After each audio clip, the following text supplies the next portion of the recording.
తాకట్లో ఉన్న మీ బంగారాన్ని విడిపించి ఆ రోజు ఆన్లైన్ రేటుకి కొంటాం. Sharma gold company. గౌరవనీయులైన నారా చంద్రబాబు నాయుడు గారికి, డిప్యూటీ సీఎం పవన్ కళ్యాణ్ గారికి, హోమ్ మినిస్టర్ వంగలపూడి అనిత గారికి నా నమస్కారాలు. నా పేరు కొమ్ము శిరీష. మాది పెద్దమాదిగపల్లి, నిమ్మనపల్లి మండలం, అన్నమయ్య జిల్లా. మా నాన్నగారి పేరు కొమ్ము శ్రీనివాసులు, మా అమ్మగారి పేరు కొమ్ము సుజాత. మా తల్లిదండ్రులకు మేమిద్దరము ఆడపిల్లలే. మాకు చదువుకునేటప్పుడు చాలా ఆర్థికంగా వెనుకబడిన తరగతుల వాళ్ళం.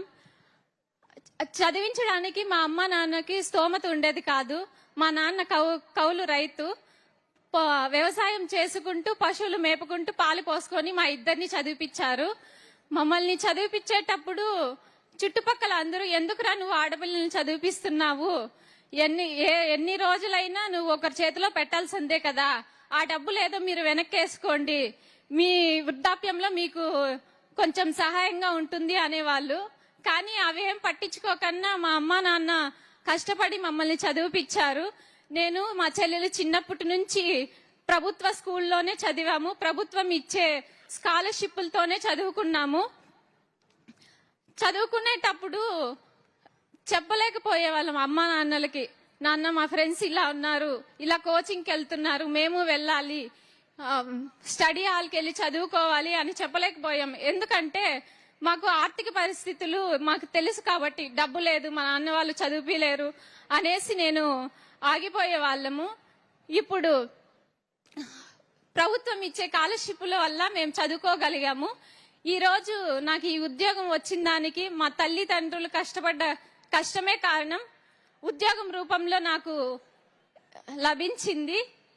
నేను, నా కుటుంబం చాలా ఆనందంగా ఉండగలిగాం. ఆ రోజు ఎందుకురా ఆడపిల్లల్ని నువ్వు చదివిపిస్తున్నా అనే వాళ్ళకే ఈ రోజు ఇది ఒక మంచి గుణపాఠం లాగా మిగిలింది.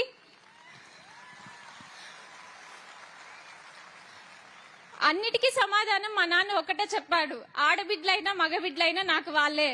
నేను పెద్దమ్మాయిని, ఇంకో అమ్మాయి చిన్నమ్మాయి. నా పెద్ద బిడ్డ మగరాయిలాగా ఉంటుంది అని చదివిపించాడు నన్ను. మా చెల్లి అన్ని స్కాలర్షిప్లతోనే చదువుకొని ఐఐటి విజయవాడలో చేసింది. ఇప్పుడు ఎన్ఐటి బీహార్ పాట్నాలో చదువుతుంది సివిల్ ఇంజనీర్ గా. ఇన్ని కష్టాలని అధిగమించి వచ్చిన దానికి మా అమ్మ మా నాన్న కారణము.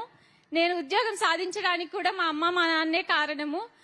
ఇప్పుడు మాకు ఈ నియామక పత్రాలు అందజేస్తున్నందుకు గాను సీఎం సార్ గారికి ఆస్పిరెంట్స్ అందరి తరపున ధన్యవాదాలు తెలియజేసుకుంటున్నాను. Thank you sir. ఈ అమ్మాయిని చూస్తే తల్లిదండ్రులకి చేతులెత్తి వందనాలు సమర్పిస్తున్న ఈ అమ్మాయిని ఎంఎస్సి కెమిస్ట్రీ చేపించారు. రెండో అమ్మాయి బీటెక్ చేసి civil engineer sir, NIT partner civil engineer. ఇప్పుడు ఎన్ఐటికి వెళ్లి సివిల్ ఇంజనీర్ చేస్తా ఉంది. ఒక మామూలు కుటుంబం, అసాధారణమైన పట్టుదల. మగపిల్లలైనా ఆడపిల్లలైనా నాకు సమానం. ఈ పిల్లల భవిష్యత్తు చూడాలని చెప్పి ఆ తల్లిదండ్రులు కోరుకున్నారు. పిల్లలు కూడా శబాష్, మీరు నిరూపించుకున్నారు. మిమ్మల్ని మనస్ఫూర్తిగా అభినందిస్తున్నా. ఇక్కడ మీరు చూస్తే ఒక పక్క బ్యాక్వర్డ్ ఏరియా, ఒక పక్క మాదిగ కులాల్లో చాలా మంది ఉద్యోగాలు రావు. అందుకే నేను ఇప్పుడే కాదు, ఎప్పుడో కేటగరైజేషన్ కూడా తీసుకొచ్చి మాదిగలకు కూడా న్యాయం జరగాలని ఒకప్పుడు కేటగరైజేషన్ తీసుకొచ్చా. అది మధ్యలో కోర్టు కొట్టేస్తే వదిలేశారు.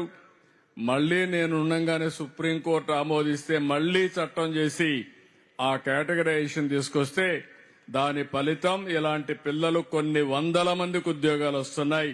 నేను గర్వపడుతున్నానని చెప్పి మరొక్కసారి తెలియజేసుకుంటూ, ఏమమ్మా నీకు మంచి ఉద్యోగం వస్తుంది, ఇంకా బాగా చదువుకుంటే ఇంకా పై ఉద్యోగాలు కూడా వస్తాయి. మీ చెల్లెలు కూడా వెళ్ళిపోతుంది, ఇద్దరు పెళ్లిళ్ళు చేసుకుని వెళ్ళిపోతారు. మీ అమ్మా నాన్న కథ ఏంటి?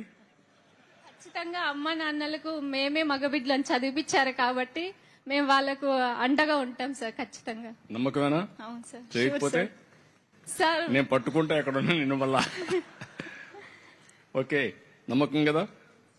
నేను ఆ తల్లిదండ్రులు ఎంత ఆనందపడతారంటే ఇలాంటి బిడ్డలు కనడం వాళ్ళ పూర్వజన్మ సుకృతం. నేను గర్వపడుతున్నా. గట్టిగా చప్పట్లు కొట్టి అభినందించండి, ఆశీర్వదించండి.